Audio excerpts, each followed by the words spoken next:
agradeço muito ao professor e já tive a oportunidade de lhe agradecer aqui em off, acima de tudo, o seu tempo e o seu saber. É muito importante. Eu acredito que nestes 2 últimos anos, assim, de grande escuridão que estamos a passar, acredito eu, enquanto humanidade, e isso acredito que se veja muito nas escolas, nos professores e, por consequência, nas nossas crianças, há sempre pontos de luz, guias, e assim é o professor para mim, e assim é o professor para muitas pessoas. Eu li recentemente, e queria começar por aqui, eu li recentemente num artigo que o professor sentiu que o Portugal da educação tinha despertado. Eu queria começar por aqui, por este oxigênio. O que é isso do despertar? Portugal despertou, como assim? Uma boa noite para já, para todos que estão entrando, e bem-vindos e gratidão pela vossa atenção. Há cerca de 2 anos atrás, quando eu me preparava para chegar aos 70 anos, eu senti que era o momento de parar nesta vida de andarilho. Eu, desde 2000, que viajo um pouco por toda a parte, da Ásia, da América, da África, e me preparava para, enfim, deixar de intervir diretamente, porque é impossível deixar a educação. E subitamente, desde há 1 ano e pouco para cá, de insuspeitos lugares me vieram convites que eu considero que não são por acaso. Aliás, não é por acaso. Há casos, já dizia alguém que há 5 unidades, não é? O Carl Jung falava das 5 unicidades. E penso que é isso que está acontecendo. Estamos num momento crítico. Isto não fala apenas da guerra, não é? Fala de uma guerra surda que, infelizmente, vai acontecendo. E, ao que me parece, subitamente, muita gente se apercebeu de que é inevitável, necessário, urgente modificar a educação. A educação familiar, a educação social e a educação escolar. Elas estão ligadas. Ou melhor, deveriam estar ligadas. Então comecei a receber convites de câmaras municipais, de diretores de agrupamentos de escolas, de educadores, de mães, de pais, de autarcas, já falei, de comunidades, e eu não pude resistir. É muita presunção da minha parte pensar que eu possa ser útil, mas nós estamos na vida para servir, e portanto, perante tanto pedido, eu acabei por criar aquilo que eu chamo um processo formativo, que já começou experimentalmente, mas que vai começar a sério amanhã. E que envolve cerca de uns 30 agrupamentos de escolas e comunidades, o que é muita gente. É maravilhoso. Porque até o ano passado eu não tinha um sequer, agora são mais de 30, que abrange também umas 30 secretarias de educação brasileiras. Secretaria de Educação é o equivalente aqui às DGESTs, às Direções Gerais. E também está entrando Cabo Verde, Angola, Timor, Moçambique, todas as de expressão portuguesa. Então fico muito feliz, só que eu não tenho a energia que tinha há muito tempo atrás. E para que não, enfim, fosse gerar expectativas falsas, eu criei um grupo coordenador, uma bela equipe, que vai dispensar-me a curto prazo e vai continuar todo o trabalho que eu iniciei há 53 anos atrás. É muito tempo, muito tempo. A Escola da Ponte, por exemplo, tem 47 anos. 47, é mais antiga do que tudo, muito mais. 47. 46, perdão. Eu sou muito mau em matemática, mas também ano menos ano. É isso, estou feliz por ver que finalmente as pessoas tomaram consciência de que todos os conflitos, todas as mazelas sociais têm origem na educação e cultura. E que a educação, fundamentalmente, só muda se a escola mudar. O Paulo Freire tinha, entre várias epígrafes, ele tem uma em que diz que a educação não muda as pessoas. A educação não muda a sociedade. A educação muda as pessoas mudam a sociedade. E eu me pergunto, e se a sociedade não mudar a escola? A escola não muda as pessoas não mudam a sociedade. Então, num círculo vicioso. Então, eu penso que o único lugar onde será possível estabelecer uma ruptura gradual, refletida, responsável, é a escola. Porque a família, desde o ventre materno, ela reproduz uma cultura familiar que coincide com aquilo que é, ainda hoje, a cultura que é reproduzida socialmente. Portanto, é a escola, mas não a escola do século XIX. Então é aí que as coisas se complicam. Que é uma frase que eu adoro. Alô, Sandra? Alô? Sim, estou a ouvi-lo. Alô? Estou a ouvi-lo bem. Alô, Sandra? Sim, estou a ouvi-lo. Eu estou a ouvi-lo. Será que estão a ouvir-nos bem? Não sei se é ouvi.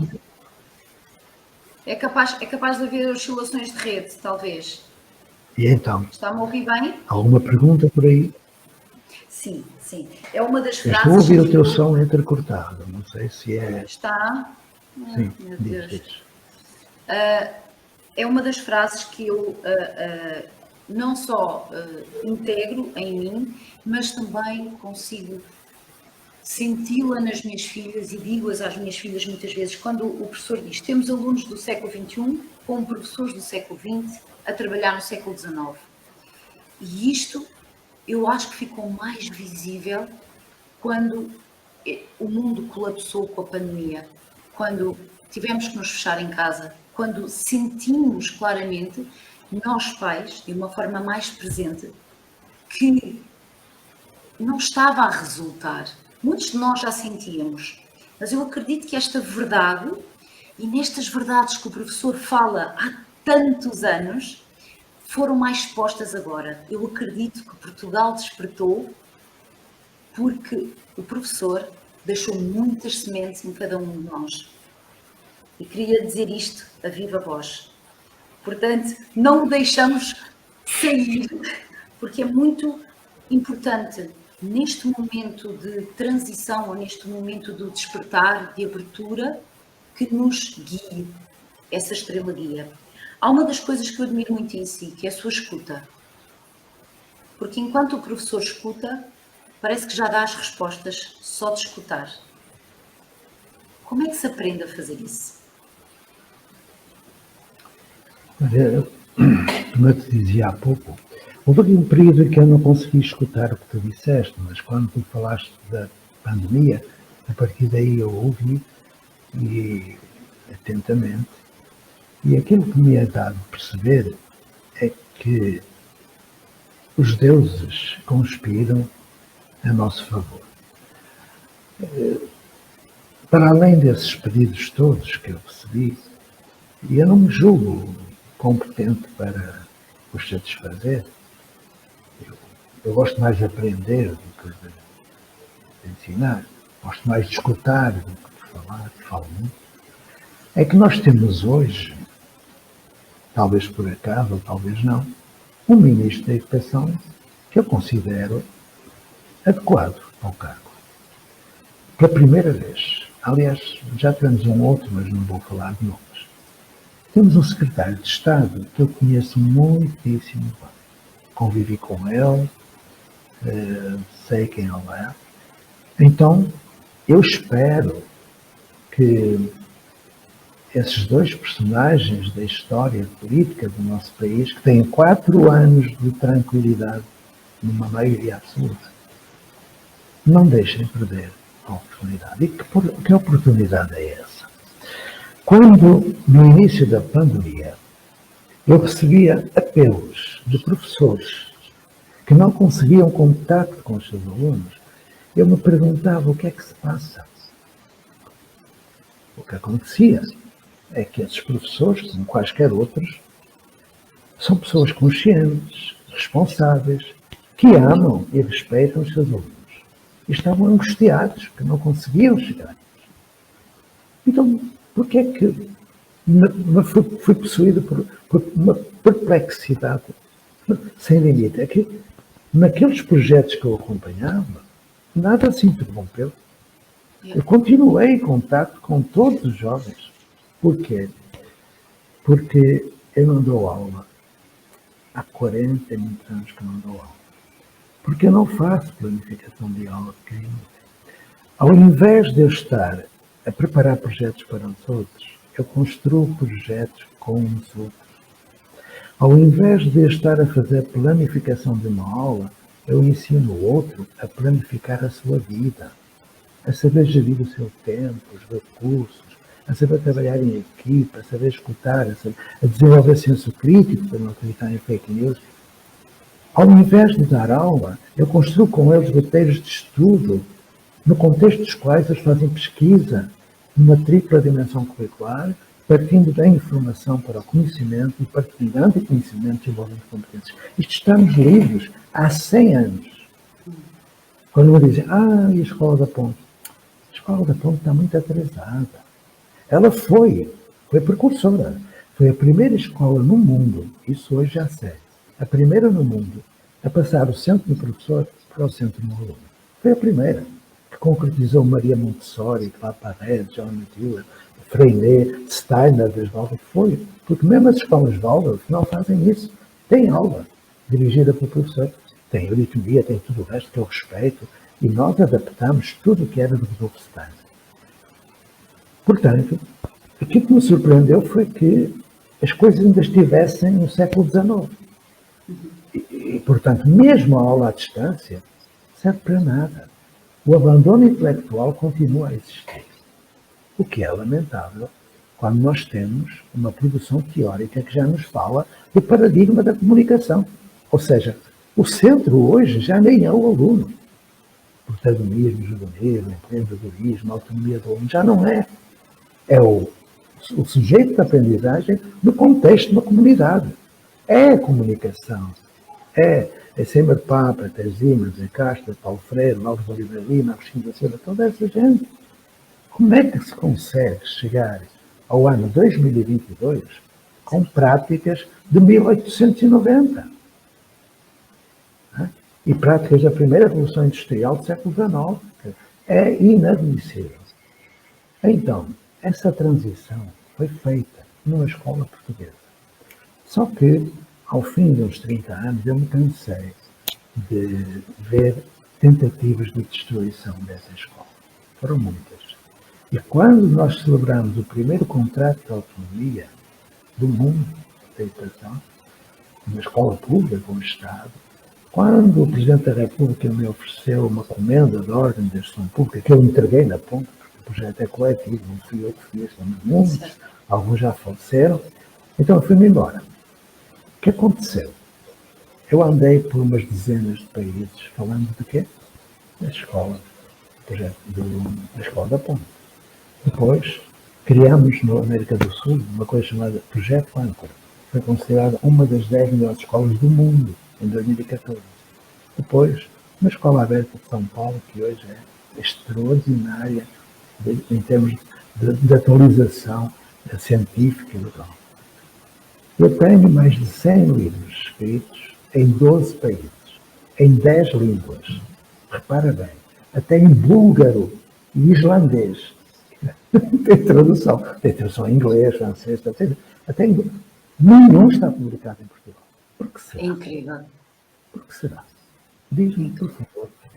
Agora, eu não estou magoado, não estou zangado. Eu acho que há de chegar um tempo, e nem eu tenho o dom da verdade, nem eu estou possuído por um sentimento de, sei lá, de posse, de alguma coisa. Não sou dono de nada. Eu sou um idoso que está cansado e quer sair disto tudo. Mas só sairei se o João Costa, o António Leite e toda essa gente que está no Ministério aceitar fazer aquilo que já deveriam ter feito há muito tempo. Há muito tempo. Então, quem nos estiver a ouvir, por favor, falai com esses homens que eu respeito e admiro para que eu não me venha, enfim, a surpreender negativamente. Cá temos nós uma lei de bases que permite tudo, um decreto-lei 54, outro 55 de 2018, temos Estatuto da Criança, temos tudo pronto e temos a escola da ponta, que foi a primeira a passar o paradigma da instrução para o paradigma da aprendizagem. Tão simples. E agora temos uma open school, não é?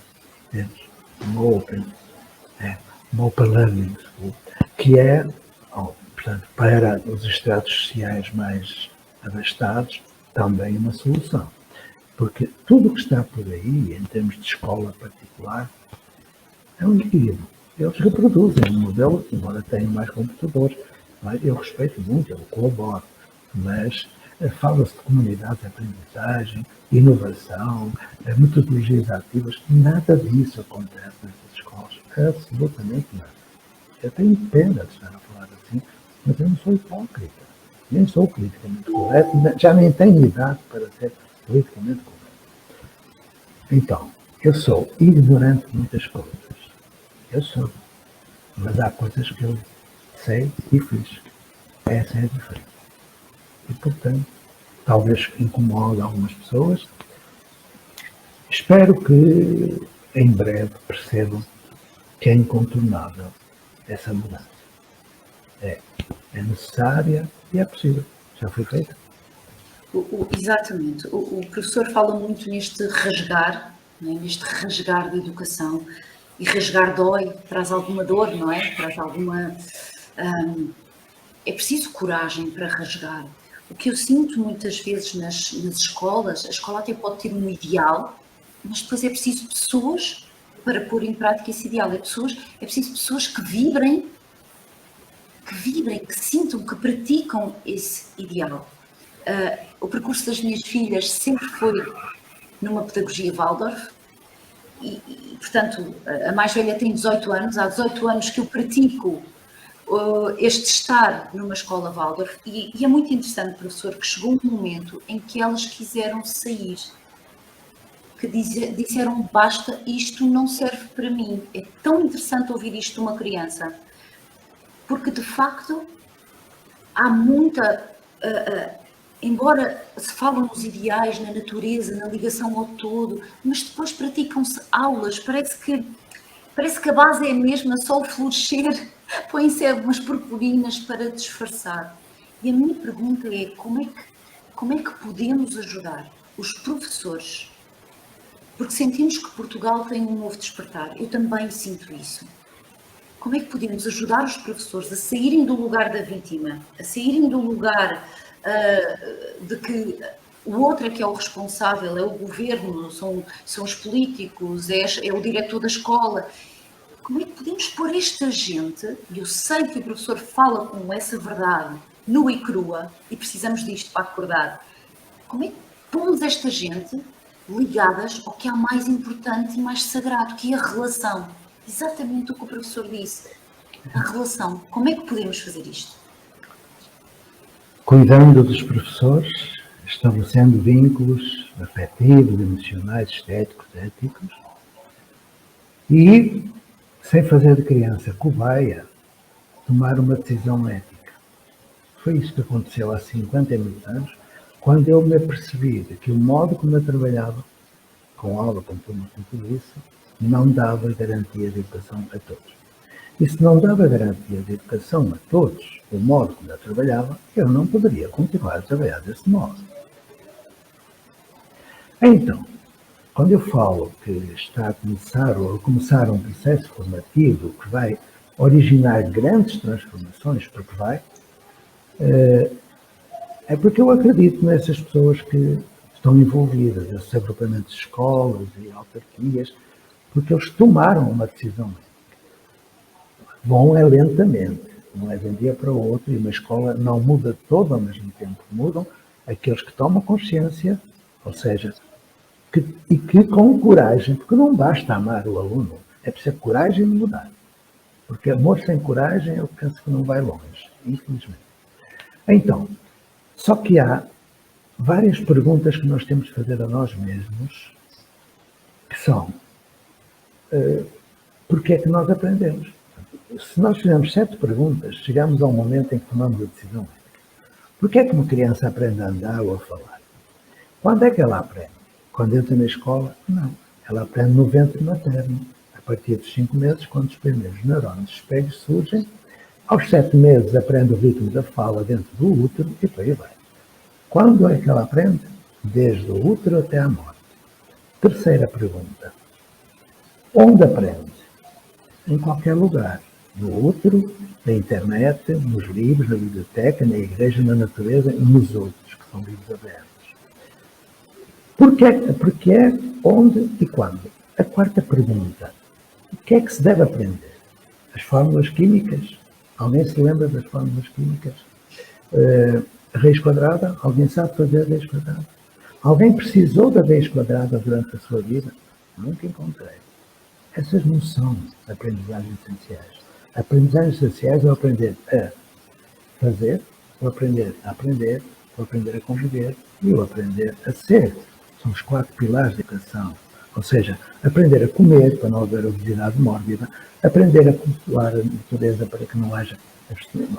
Percebem isso? Aprender a não estar sempre com o telemóvel na mão, ou o smartphone, o que é que seja, fazer joguinhos, porque hoje toda a gente anda agarrada a esse instrumento. Antigamente a criança chorava, metia-se a chupeta, agora dá-se um computador para a mão e ele fica sozinho. O silêncio instalou-se dentro de casa. E, portanto, o que é essencial? É o aprender a amar, o aprender a respeitar, o aprender a gerir situações que são impossíveis de prever. E daqui por 10 anos, 80 e tal % das profissões já não existirão, aquelas que são atuais. Depois a pergunta de com quem e com quem se aprende? Aprendemos com alguém, que é o mediador, dando significado a um objeto. Depois, como é que nós sabemos que aprendemos? Aplicando o teste? Mentira. Um teste quase nada avalia. Pior ainda, que a partir da nota do teste, escala intervalar, as pessoas dão a nota de escala de classificação ordinal, o que é muito complicado. Mas pronto, que Deus lhes perdoe, porque não foram formados para serem outra coisa que não dadores de algo. E é uma pena. Eu já fui, e sei o que é. E como tu disseste, é extremamente difícil essa transformação. É pôr em causa o nosso centro de gravidade profissional. Mas é preciso coragem para isso. E finalmente, nada, vamos aos 7, porque agora eu iria gastar muito tempo. A partir destas 7 perguntas, eu tenho que tomar uma decisão. Foi isso que eu fiz e fiz a minha obrigação. Olha, imagina um médico que trabalha com técnicas, instrumentos, teorias do século XIX. Alguém vai à consulta desse médico? Ninguém, só se quiser morrer. E ele vai matar metade dos doentes. Mas o professor faz isso. Ou seja, sabe que do modo como trabalha não ensina a todos, sabe que a Constituição da República Portuguesa está dito, prescrito, que a educação é um direito subjetivo, é um direito a todos, mas continua a trabalhar criando analfabetismo literal, funcional, indo para centros de explicações, de estudo, fazendo, enfim, até suicídio juvenil. Hoje já vi desse domínio. Quando nós tomamos a decisão, aparecem 7 obstáculos. O primeiro, o meu ser, que está formatado para dar aula. Segundo, o outro, porque o maior aliado do professor é o outro professor e o maior inimigo, quando se muda, é o outro professor, da sala do lado, da escola do lado. Infelizmente é assim. Terceiro obstáculo, os alunos. Quando eu fui trabalhar na universidade, os meus alunos, que eram futuros professores, queriam ter aula. Eu disse, meus amigos, perdão, eu aula não dou já há muitos anos, não vou começar agora. Não é? E depois havia uns registros de presença, uma coisa estúpida. Eles tinham que assinar à entrada e à saída. Eu perguntei, de que é da aula? Mas eu não vou dar aula, então não há que assinar. Enfim. Depois, outro obstáculo é a sociedade, as famílias que pensam que a escola tem que ser como sempre foi. Mas não foi sempre assim. A escola é assim há 100 e tal anos. Depois, outro obstáculo, a formação de professores. Infelizmente, nós temos excelentes profissionais na formação de professores, nas universidades, nos centros de formação, e a formação é reprodutora do modelo social do século XIX, do modelo escolar do século XIX. É institucionalista. Agora, pior ainda, é que os formadores dizem aos formandos que o centro é o aluno, mas eles estão a dar aula centrada no professor. O que acontece? É esquizofrenia ou falta de ética? Porque aquilo que fica é aquilo que se vivencia. O modo como o professor aprende é o modo como o professor ensina, não é o conteúdo, não é o que ele escuta. Porque o professor não ensina o que diz, transmite aquilo que é. Então temos aqui um problema sério para resolver, que é a formação de professores. Depois, as regulamentações. Quando sai o 55/18, vem o 181, uma portaria, que complica tudo. 25%, 30%, como se fosse contas de mercearia a gestão do currículo. E depois vem-me com passar de trimestre para semestre. Porquê que não é trimestre? Porquê que não é quadrimestre? Porquê que é ano letivo? Porquê que é aula? Porquê que é turma? Porquê que é a prova? Porquê que quarto vem do aluno ou ao mesmo quarto vem do professor? Em casa, quarto vem pai, quarto vem filho, separado? É preciso fazer perguntas. Os professores são pessoas inteligentes e amam os seus alunos. Então, todos estes obstáculos, acresce mais um, que são os áulicos.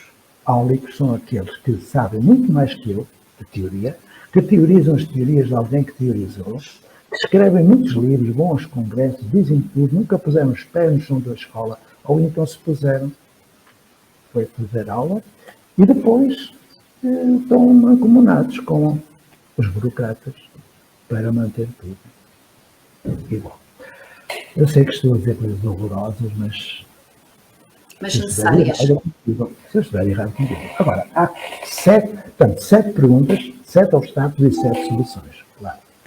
As 7 soluções são simples. São os 4 pilares da educação aplicados aos professores. O professor tem que saber algo, tem que ter fundamento científico, tem que explicar. Se ele dá aula, explica de quem é que dá aula, eu me calo para sempre.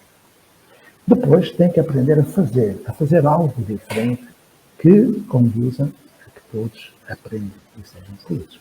Depois tem que aprender a conviver, estar em equipe. Professor sozinho em sala de aula é um escândalo no século XXI. Um escândalo. Depois tem que aprender a ser algo diferente, que é o ser. Depois tem mais 3 pilares, para além dos 4 do Delors. O 5º pilar é o aprender a desobedecer. Porque o problema não é a desobediência civil, o problema é a obediência civil. O problema é que os diretores de agrupamento têm dever de obediência hierárquica. Mandam de cima cumprir. Ele não concorda, mas tem de cumprir. Onde é que está a atividade profissional? Onde é que está a autonomia das escolas? Andamos a brincar com isto?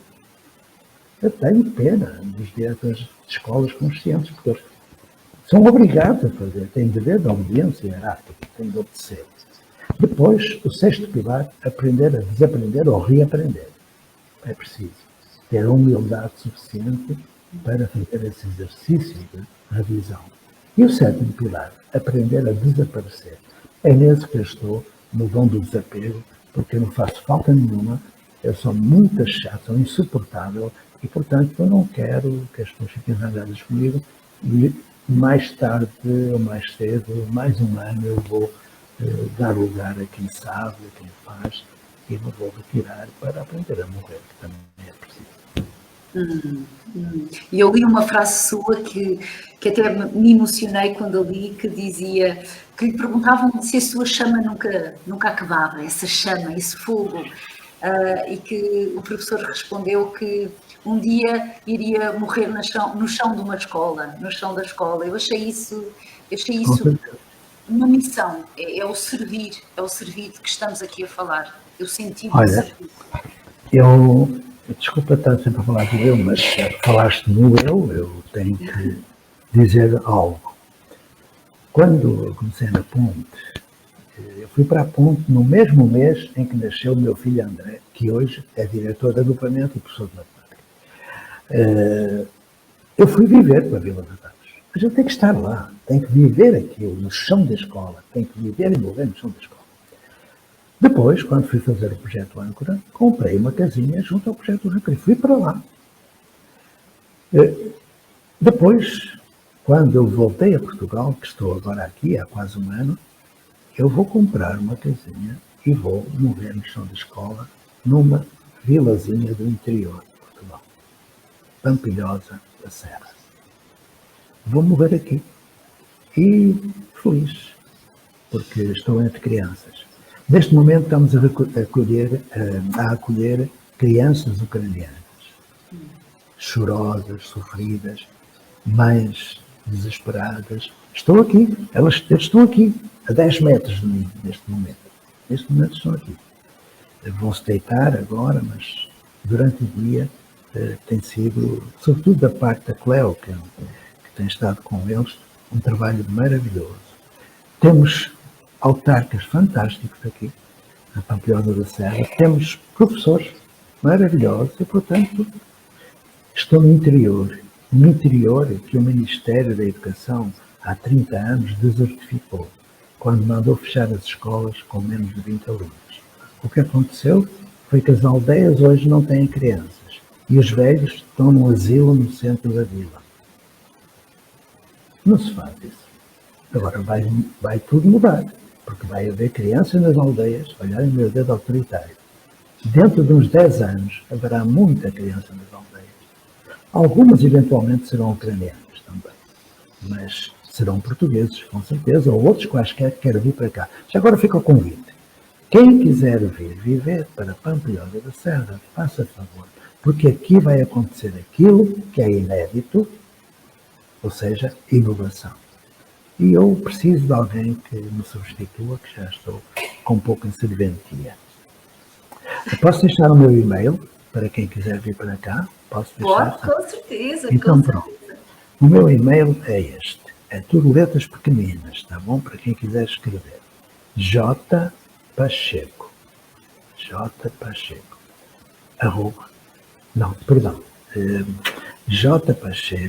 tá? Ponto, um pontinho. J. Pacheco, ponto. 1951. 1951. Arroba gmail.com. jpacheco.1951@gmail.com. Se me mandarem um e-mail dizendo que querem vir, eu irei providenciar o que é preciso. Mas, se quiserem os livrinhos que eu tenho em PDF, eu mando tudo que eu tenho, porque a gente tem que partilhar. Se quiserem participar no processo formativo, também são bem-vindos, porque é de graça. Eu trabalho de graça, não sei se sabes disso, eu não tenho nada. Eu tenho este computador e a minha roupa, mais nada, nem casa. Eu não quero. Acho que nós vimos ao mundo nus e vamos embora nus. Então é isso. Então, enquanto eu tiver serventia, vou estando por aí e certamente que vou mover no chão da escola da Pampilhosa da Serra, juntamente com outros que vão continuar vivos para continuar o trabalho. E moverei feliz, com certeza. É maravilhoso, é maravilhoso.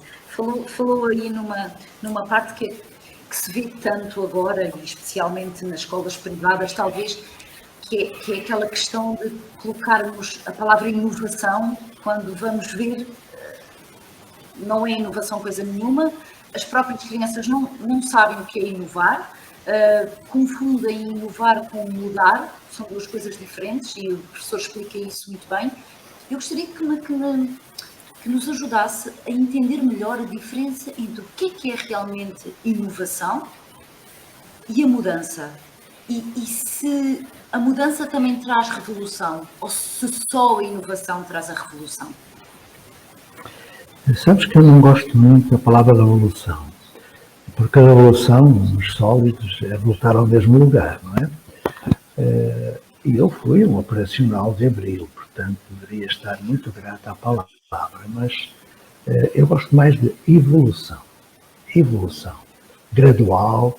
Quando me perguntam Mas como é que eu vou ensinar os meus alunos a fazer roteiros de estudo? Como é que eu vou ensinar a fazer círculos de aprendizagem? Como é que eu vou ensinar a fazer suporte digital? Eu pergunto, dando aula, não é isso que tu sabes fazer? Ou seja, eu parto da tradição, daquilo que existe. Não é uma revolução, não é um salto súbito. É a partir daquilo que a pessoa é, daquilo que a pessoa sabe, valorizando o que a pessoa sabe, que é dar aula, normalmente, e dando-lhe a oportunidade de, no seu ritmo, dentro do seu conhecimento, aprofundar esse conhecimento e modificar a sua atitude.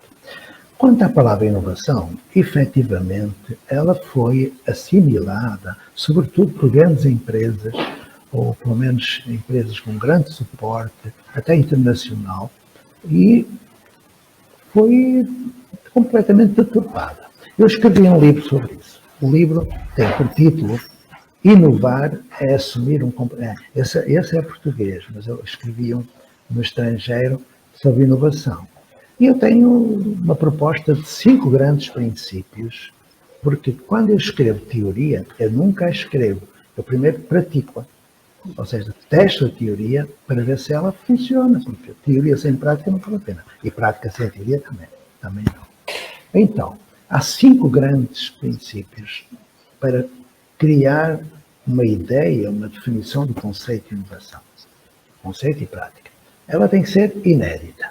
Inédito significa que nunca tenha acontecido. É lógico, é anúncio da paliza, é até redundante. Inovação é inédito. Por exemplo, quando foi apresentado a chamada ensino híbrido, que agora anda por aí também, é outra treta, não é? Dentro do ensino híbrido vem flex, vem a aula invertida. E dizem que é uma inovação. A aula invertida fez o Freinet em 1921, com a Elise Freinet. Tinha ficheiros autocorretivos e os alunos que tinham dúvidas vinham até para o professor. Mas qual é a dúvida? 100 anos depois há uma inovação. Há bocadinho falavas de algo que me deixou assim, um pouco atrás da orelha. É que, efetivamente, Waldorf, por exemplo, a fábrica de tabacos, como deves saber, não foi atualizada. A pedagogia Waldorf não é a pedagogia Waldorf, é a pedagogia da antroposofia, de Steiner. Né? Então, ela nunca foi atualizada. Hoje, as escolas Waldorf, com todo o respeito que me merecem, e se eu tivesse um filho e tivesse outra escola para um dia, ia para uma escola Waldorf. Agora, como é que se pode imaginar que se esteja a fazer o mesmo que há 100 anos? Não dá, não consigo entender isso. É quase como uma seita, não é? Não dá. Tem que se atualizar e renovar. E atualizar é renovar, é evoluir. O segundo grande princípio é a sustentabilidade. Qualquer inovação tem que estar sustentada na lei e nas ciências da educação. Na filosofia da educação, na sociologia da educação, na pedagogia, na psicologia da educação, as várias psicologias, na cognição, na social e tal, tem que estar fundamentado também na lei e na ciência. Depois tem que ser replicável, porque se for um projetinho ali, outro acolá, isolado, não vai a lado algum. Por isso é que eu estou muito envolvido na criação de redes de comunidades de aprendizagem. Mas antes da comunidade, há o círculo de aprendizagem, o círculo de vizinhança, o círculo de proximidade. Eu estou a falar de coisas que ainda não estão na prática, nem publicadas. Então, essa ideia da replicabilidade é acompanhada de um outro princípio. Toda a reprodução tem que estar em fase instituinte. Ou seja, nunca pode parar de se atualizar. O que se para, cristaliza, já não é inovação. E, finalmente, o quinto princípio tem de ser útil para ser inovador. Ou seja, tudo aquilo que se tem introduzido nas escolas não transforma a escola num espaço que dá garantia de educação a todos. E, portanto, não é inovação. O que é que eu mais ia dizer sobre isso? Se quiserem ler o livrinho, essa versão portuguesa não está mal, mas não, a outra está traduzida em várias línguas e, portanto, está mais cuidado. Agora, há um livro que eu recomendaria, eu publiquei-o, ele está disponível em inglês e em português do Brasil. No Brasil foi publicada uma cópia. Eu publiquei em Manchester, em 1994 ou 95, chamava-se Pathways to Inclusion, e ele está publicado na Alemanha, não, está publicado em muitos lugares. E em português chama-se Caminhos para a Inclusão. A inclusão é uma coisa que não existe, mas que está lá nas teses de doutoramento, porque o que há mais hoje são os inovadores não praticantes. Eu costumo brincar muito.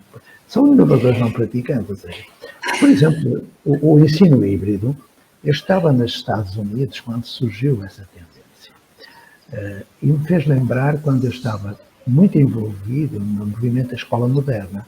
Eu fiz em máquina de escrever, em 1976, fichas autocorretivas, centenas de ficheiros autocorretivos. Eu fazia a assembleia, fazia o correio, fazia a classe cooperativa, fazia tudo. Mas eu pensava, mas eu estou sozinho em sala de aula. Compreende? Então, quando eu fui aos Estados Unidos e vi que estava a surgir algo novo, eu fiquei apaixonado e fui ver o que era. Chamava-se, na época, Blended Learning. Blended Learning. Basta saber um pouco de inglês para perceber que é aprendizagem misturada. Blended Learning. Por que é que se chamou a aprendizagem ensino e a misturada híbrido? Por quê? Porque, infelizmente, tudo aquilo que é moda pedagógica, e há tantas, é integrada numa escola onde o instrucionismo prevalece, onde a burocracia impera e vai ter que se sujeitar às regras do jogo, ou seja, passa de aprendizagem misturada para ensino híbrido. Logicamente que aí para a inovação. Eu estou a falar mal das coisas, eu não gosto muito. Não sinto que é mal, eu sinto que é muito importante, e estou a ler aqui alguns dos comentários que as pessoas têm colocado aqui, e o que eu sinto os professores e os educadores sentem-se muitas vezes sozinhos, sem forças, com coragem, eticamente, desobedecer, porque não é fácil, é uma pressão muito grande. E então as suas palavras não considero, e estou muito segura que as pessoas que nos estão a ouvir conseguem sentir isso, que é a sua experiência, que traz essa luz de que aquilo que é possível fazer com uma só pessoa, é possível começar a despertar dentro da escola, ir contagiando os outros para sermos uma massa cada vez maior, porque muitos de nós se fecham na sua sala de aula e achamos que estamos sozinhos a lutar contra o mundo, e não é bem assim. E o professor mostra muitas vezes esta questão, que as salas de aula passaram a ser jaulas. Eu sinto isso, mesmo no ensino de pedagogia Waldorf, que as pedagogias, para mim, eu sinto muito isso que disse, resvalam rapidamente para um fundamentalismo. Não é? E quando se atua no fundamentalismo, perde-se. Já o foco não está na relação, está na pedagogia. Não está na relação. Há muita falta de diálogo entre as tendências. É isso que... E quando me perguntam se eu sou Waldorfiano, se eu sou freirenetiano, eu digo, sou tudo. É preciso religar e não estar cada um na sua seita, com os seus santinhos preferidos. Porque isso é intolerância. Isso não se admite no século XXI. Então, o que eu peço é que as pessoas entendam, quando se fala de educação integral, ela também é integrada, ou seja, ela não é apenas cognitiva, ela é afetiva, emocional, ética, estética, etc, etc. E em várias instituições que têm de dialogar. E que, para se fazer o novo, se tem de partir da tradição e se tem de passar por toda a história da educação. Quando eu pergunto aos meus colegas professores, desde quando é que existe este modelo de escola, da aula, da turma e tal, que é uma aberração. E é lamentável que os professores sejam tão inteligentes, que amem tanto os alunos e que não vejam isto. Eles não sabem que esta escola começou na Prússia militar, e por isso é que há toques de campainha, há filas, por isso é que há uniformes, porque há um código de disciplina imposto, porque há também os castigos ao lado, que tem a ver com os conventos franceses e as casernas do século XIX, por isso é que é a cela de aula, a cela da monja sozinha, o professor sozinho em sala de aula, e da primeira Revolução Industrial, com padronização do tempo, perímetro está ali, perímetro está lá, intervalo, ano letivo, semestre, trimestre, ou lá o que seja, tudo isto tem uma origem remota que os professores quase sempre não sabem. Ou se sabem, parece que não sabem, não é? Porque não podemos estar a reproduzir. Eu fiz uma frase, dizem que fui eu que inventei, não invento nada, está tudo inventado. Que eu disse que, há uns 20 anos atrás, que nós temos hoje professores, não, melhor, alunos do século XXI com professores do século XX, a trabalhar no século XIX. É verdade. Então, os resultados estão aí. Porque a escola nem sequer ensinou a lavar as mãos, porque se eu tivesse feito, metade das vítimas da Covid não teriam acontecido. Estamos assim a receber aulas de coisas inúteis quando há tanta coisa necessária para se aprender e não se aprende.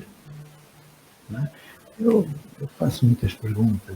Porque é que há ano letivo? Porque é que todas as escolas começam à mesma hora? Porque é que todas as crianças têm que fazer xixi ao mesmo tempo? Porque é que tem a hora do sono? Porque é que ninguém me responde? É uma coisa tão triste, realmente, que as pessoas não saibam as respostas e continuem a fazer aquilo que não tem sentido nenhum. Porque culturalmente, acredito eu, e eu nasci em 74, portanto, em 75, portanto, pós-revolução, mas na minha casa, eu, enquanto criança, eu não fui estimulada a fazer perguntas. Era mais a acatar do que fazer perguntas. Então eu fazia-as internamente. Eu lembro-me de ter muitas questões internas às quais eu não conseguia nem explorar a minha própria resposta, porque não havia esse espaço fora. E vejo muito isso acontecer ainda nas escolas com os adultos da minha geração, que têm agora 40 e poucos anos, que não fazem perguntas. Fazer perguntas dá trabalho. Eu faço sempre a pergunta, quando eu vou para algum lugar, para os congressos e tal, já fiz mais de 10.000 palestras, muito mais. Eu subo ao palco e já sei o que acontece. A sua apresentação, o seu PowerPoint, eu não tenho. Não tenho, mas toda a gente tem, mas eu não tenho. E o que é que o senhor vai dizer? Não sei, ninguém perguntou nada. Eu chego lá, pego no microfone e pergunto, o que é que querem saber? Ninguém pergunta nada. Absolutamente nada. Uma das situações mais delicadas para mim, que eu sofro imenso com isso, é quando eu chego ao chão da escola e pergunto a uma criança, o que é que tu queres fazer? A resposta é, eu posso dizer? E quando eu pergunto, o que é que tu queres ser? Não sei. E quando eu pergunto, o que é que tu queres saber? Eu quero saber matemática, quero saber português, quero saber contos. Oh, valha-me Deus. O mal que fazem às crianças, que lhe destroem a curiosidade, que lhe matam o direito de perguntar. E os professores são pessoas fantásticas. Eu acredito nos professores. Acreditarei até morrer. Porque eu sou professor, tenho respeito e respeito os outros. Mas eu não consigo entender como é que se faz tanto mal. Eu fico muito agitado quando falo disso. Peço desculpa. Quando eu percebi, já cá faltava uma historinha. Quando nós recebemos um jovem que trazia um relatório de psicologia que dizia que ele nunca iria aprender a ler, profecia autorrealizada. Uma psicóloga escreveu. Este jovem andou em 2 escolas, não sabe ler, nem identifica o nome dele, André. É bom que lhes ensine a apertar botões de camisa, apertar os sapatos e pouco mais. E eu perguntei a essa criança, de 9 anos, o que é que tu queres ser? Não é quando for grande. Ela olhou para mim e disse, eu posso dizer? Pronto. Eu quero ser guarda-redes de futebol. Eu disse, eu posso ajudar a ser guarda-redes? E ele olhou e disse, você é mesmo professora? E eu sou. E quer me ensinar a ser guarda-redes? Quero ajudar a ser guarda-redes. Essa criança tinha trisomia 21. É síndrome de Down. Em pouco tempo ele fez a escolaridade obrigatória. Fez um curso técnico profissional. E quando Portugal ganhou o Campeonato Europeu de Futebol de Salão em 2018, o guarda-redes da Seleção Nacional Portuguesa era o André Mesquita, que tem uma medalha de ouro do Conselho de Santo Tirso por altos serviços prestados. Dá para perceber o que é um projeto de vida? Dá para perceber como se perde talentos? As salas de aula são cemitérios de talentos. Se todos nós somos seres diferentes, diversos, únicos, irrepetíveis, por que é que se ensina todos ao mesmo tempo? Isso foi o Comênios que disse na Didática Magna no século XVII. Nós estamos no século XXI. Meu Deus. Por que é que isto continua assim? Porque, infelizmente, a lei de bases não está a ser cumprida, a Constituição não está a ser cumprida, o decreto-lei não está a ser cumprido. Quem é que faz cumprir esse decreto? A decisão ética. Não vamos estar à espera que alguém o diga. Agora, eu estou, sinceramente, eu não tenho idade para ser ingênuo e já passei por muitas situações bem difíceis, muitas decepções, muitos insucessos. Mas neste momento, eu quero acreditar que João Costa e o António Leite vão fazer aquilo que é preciso. Porque se não fizerem, que Deus tenha piedade das suas almas. Eles têm tudo o que precisam. Se querem as escolas continuar dando aula, tendo tudo, continuem. Quem sou eu para estar a forçar alguém? Não, eu não tenho vontade, nem quero estar a obrigar ninguém a fazer o que é que seja. Mas que nos seja dado o direito de cumprir a Constituição e de cumprir a lei de bases. Que nos seja dado o direito. Porque com aula e turma nunca vai ser possível. E isso foi provado. Há 46 anos foi provado. Pai de Deus. Olha como eu fico, eu estou velho, estou cansado, não é? E como é que podemos... Vou falar com o António Leite, que é para ver se eles ganham os vídeos. Como é que podemos trazer os pais para esta equação? Porque estamos aqui muito a falar nas escolas, mas às vezes sentimos, e por exemplo, nós somos professores de yoga nas escolas, que no fundo yoga é apenas um rótulo, é uma forma muito bonita e depois terei um dia a oportunidade de integrar mais a sua formação e tudo mais e trazer este olhar, porque no fundo às vezes o que fazemos é entrar no espaço onde têm aulas e simplesmente ficar. E às vezes a nossa aula de yoga é o colo, é o ouvir as perguntas que eles têm que não dizem às vezes nem aos próprios pais. Perguntas, e todas as perguntas são importantes. É um princípio basilar para nós. Todas as perguntas que moram cá dentro são importantes para serem ouvidas. Podemos não saber as respostas, mas são importantes. E isto é tão bonito e é tão importante. E os pais, muitas vezes, e eu sou mãe de 3 filhas, e vejo muitos pais a cobrarem às escolas as notas, a cobrar. Eu fico doida, professor, doida nas reuniões de pais. Fico doida. Porque quando o professor me vem com o papelinho, com as notas, e eu pergunto, esqueça o papelinho, o que conhece sobre a minha filha, ele não me sabe dizer. Mas já encontrei excelentes professores que sabiam. Como é que trazemos os pais? Perguntas como é que trazemos os pais, que é a velha tendência para não leves a árvore para a escola, leva a escola para baixo da árvore, ou então é preciso levar os pais para a escola e a escola para a comunidade. Está tudo errado, não é nada disso. Não é nada disso.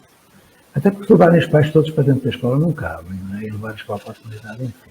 A escola é um nodo de uma rede de aprendizagem onde está contida a família e a sociedade. Não é um centro. Olha, eu vou-te responder com uma história. É melhor do que estar aqui a dissertar. Quando começámos a ponte, eu não tinha professores que quisessem. E a diretora proibiu. E o delegado escolar ameaçou-me. E os inspectores vinham e processos disciplinares. Eu comecei com os pais. Foi a primeira associação de pais do país. A Lei 7 de 77 foi feita sobre o Estatuto da Associação de Pais da Ponte. Para tu ver já até onde vai. E tudo começou quando um pai veio ter comigo e disse que queria falar comigo. Eu fui falar com ele. Na sua casa, de chão de terra, muito humilde. O homem foi lá dentro, trouxe 2 bancos, eu sentei-me num banquinho Ele voltou lá dentro e trouxe mais um banco, uma garrafa de vinho tinto e 2 copos. Eu fiquei em pânico, porque eu não bebia vinho na altura, não sabia que era bom, não é? Ele é que me ensinou a beber. O homem encheu os copos, eu falava, eu não respondia. Mais tarde é que eu vi, numa tasquinha, dizia assim, quem não bebe não é de confiança. Ou seja, eu não bebia, eu não escutava.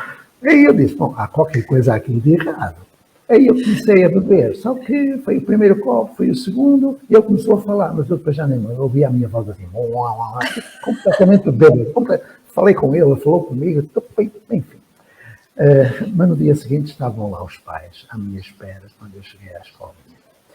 E perguntaram-me se era preciso pôr vidros nas janelas. Eu disse, não, vocês têm de ir à junta de freguesia, exigir condições para os vossos filhos. É isso que nós temos de fazer. Porque a Escola da Ponte, que hoje é um prédio de Vetusta, um elefante branco, naquela altura nem quarto de banho tinha. E era. Okay. Então começou todo um caminho que passou por, enfim, coisas menos agradáveis, até que, há 2 anos atrás, naquela altura eu percebi que tudo tem teoria por trás. Eu, quando bebi o copo, estabeleci um mediador cultural. Tão simples, o Dom Davis fala disso.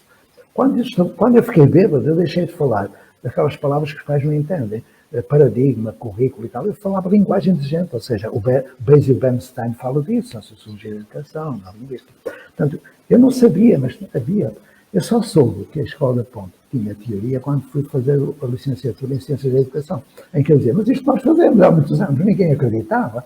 Quando eu digo à Luísa Cortesão, que foi minha orientadora de mestrado, maravilhosa criatura, quando ela me diz que está a começar o estudo da formação contínua, isto em 1990, 91, eu disse a começar, Luísa, sim, eu vou trazer e levei um boletim projeto de 1976.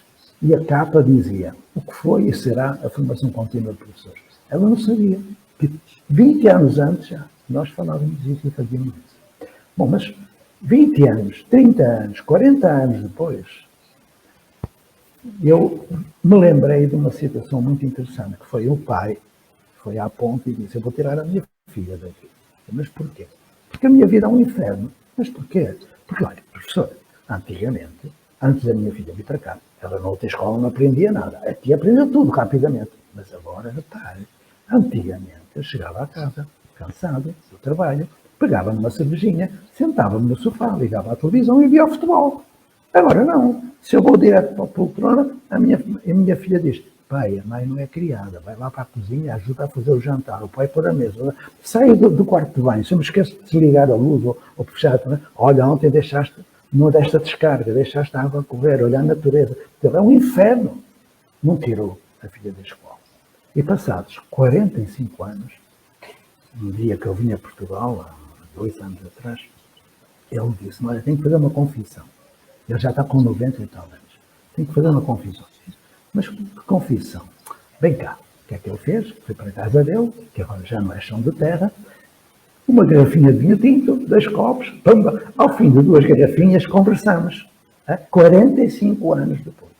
E diz ele, olha, eu agora acho que já tenho coragem para te falar e tu vais-me perdoar, porque eu vou fazer uma confissão. Diz lá, lembras-te quando tu vieste para cá, lá na década de 70, que tu ias para a varanda da tua casa, estender as fraldas do teu filho, a roupa, tu vestido de avental, tu não ouvias lá na rua, o paneleiro, para com isso. Assim, ouvia. Eu era um dos que te chamava paneleiro, eu confesso, porque para nós um homem de avental é estender roupa. Assim, pois, mas o que é que te reza com isso? Tu lembras quando ias na rua com a tua mulher, aos beijinhos e abraços, não ouvias, ó Palermo, prata, deixa-te disso. Eu era um deles, sabes porquê? Porque nessa altura, nós só saíamos com a nossa mulher para ir à missa, ao domingo. E no passeio, os homens iam à frente, as mulheres iam atrás. Assim, fulano, mas porquê é que tu estás a falar isso? Ele deu um sorriso e disse, olha Zé, é que agora eu estendo a roupa, faço o almoço, lavo a louça, quero lá saber. Repara o que aconteceu naquela vila. Uma transformação cultural. É a partir da escola. Por isso é que eu fui presidente de junta. Imaginas, eu presidente de junta, fui presidente de junta. Naquela altura, o mais jovem presidente de junta do país. Foi o último mandato de 3 anos. Fui presidente de junta. Porquê? Porque me empurraram para lá, porque eu agia socialmente, familiarmente, a escola, a família, a sociedade estavam juntas. Sem dúvida. São essas sementes. Aquele dia, há tantos anos atrás, foi uma semente tão bonita, tão bonita. É tão maravilhoso ouvi-lo. E eu queria aqui, antes da gente terminar, já estamos aqui com 1h10, quase, queria aqui trazer esta questão da oração. Eu sou uma pessoa que me ligo bastante às minhas orações, aos meus rituais, porque me fazem-me este religar com algo mais profundo, com o sair da corrida do rato do dia-a-dia, para ter espaço de observação. E das coisas mais maravilhosas que eu fui aprendendo ao longo da minha vida é que no início as minhas filhas eram pequenitas, elas vinham e eu sentia que tinha que parar tudo aquilo que estava a fazer, inclusivamente a minha ligação interna, para acolhê-las. Depois fui dando conta que não, que eu poderia envolvê-las e que muitas vezes quando elas não... Eu estava naquele momento porque estava em oração, elas simplesmente chegavam e iam à vida delas se não quisessem estar ali naquele momento. E eu sei que o professor tem uma oração, um provérbio, gostava de partilhar connosco? Eu penso que esse provérbio, que é oriental, talvez não seja necessário dizê-lo. Quando me perguntam quais são as origens da ponte, eu digo, estão muito antes da escola da ponte. Mas quais são? E eu respondo sempre. A ponte é feita de uma estranha espiritualidade que conjuga e une Oriente e Ocidente. Porque usamos as referências maiores da ponte, e pouca gente sabe disso, são Francisco de Assis e Cristo na música. Oriente e Ocidente juntos. Mas o que eu te estás a pedir é que eu falo, não é bem uma oração. Eu apenas dizia esse provérbio oriental no tempo da ditadura, porque eu estava a perder os meus amigos em overdose, na guerra do ultramar, na tortura política, estava a perdê-los. Eu precisava de sobreviver eu próprio. Então eu dizia, é um provérbio oriental que diz que homens fortes produzem tempos fáceis. Os tempos fáceis produzem homens fracos. Os homens fracos produzem tempos difíceis. Mas é nos tempos difíceis que produzem homens fortes. Homens e mulheres. Que é uma coisa que me aborrece muito na história da educação, é que só aparecem homens. Aparece a Emília Ferreira, aparece a Montessori. Há tantas. Desde a Louise Michel, a Elise Freire, tanta mulher, a Irene Lisboa, tanta mulher, e ninguém fala dela. Amanda Alberta, ninguém fala das mulheres, é uma coisa louca. Numa profissão eminentemente feminina. Portanto, este provérbio é um bocadinho masculino, muito mais, não é? Mas entenda-se que o homem é a humanidade. E que este provérbio vai no sentido da humanização da existência e da escola. Acha que passámos tempos difíceis agora, nestes 2 últimos anos? Estamos passando. E não é só no que tem a ver com a pandemia, não é? Bem, viram outras, porque infelizmente a natureza está tão maltratada, não é? É tão pouca gente numa espiritualidade, enfim, positiva, não é? No yoga. Eu fiz yoga, eu sei. E outras coisas que a gente vai fazendo para sobreviver. Para não ir para o cuidado do psiquiatra, às vezes. Então já não sei o que eu estava a dizer, eu acho que não estou a dizer nada de jeito. Vamos ficar por aqui. Ficam com o meu e-mail, o que quiserem da minha parte, que eu possa ser útil, serei. Muita gratidão, professor, gratidão a todos que se mantiveram aqui. Muito obrigada. Esta conversa vai ficar disponível no Facebook da Escola Baby Yoga Portugal e vamos nos ver. O professor vai andar por aqui, não é? Vai em vários sítios de Portugal, não é? Vem à Ruda dos Vinhos, vem... E teremos eu vou agora a mais 20 lugares. Vou a mais 20 e tal lugares. Onde poderemos ter essa informação? Olha, eu posso dar assim rapidamente os próximos, não é? Nos próximos eu vou estar aqui na Pampilhosa por causa dos ucranianos e de outros trabalhos, até ao dia 4, depois dia 5 vou para as Taipas, Caldas das Taipas, no norte, depois vou para a Escola da Ponte, mas passando por Matosinhos e Grijó, depois vou para Santarém, Caldas da Rainha, Sintra, Alcochete, Montalegre, Vieira de Leiria, Crasto, Viana do Castelo, Alvarães, Irmesinde, Leiria, Batalha, Pombal, Lisboa. Depois vou ao Brasil, durante 3 dias e volto. Depois vou para Abrantes, de Abrantes vou para Montemoro Novo para o Machico, na Madeira. No Machico para Moamenta da Beira, Vila Nova de Foscoa. Depois para a Boa Árvore, Quinta do Conde, na margem sul, a Ruda dos Vinhos, Palmela, Évora, Algesur, Albufeira, Faro, Lagoa, Corteira, Tavira, Rolos, Aldemira. Querem que eu continue?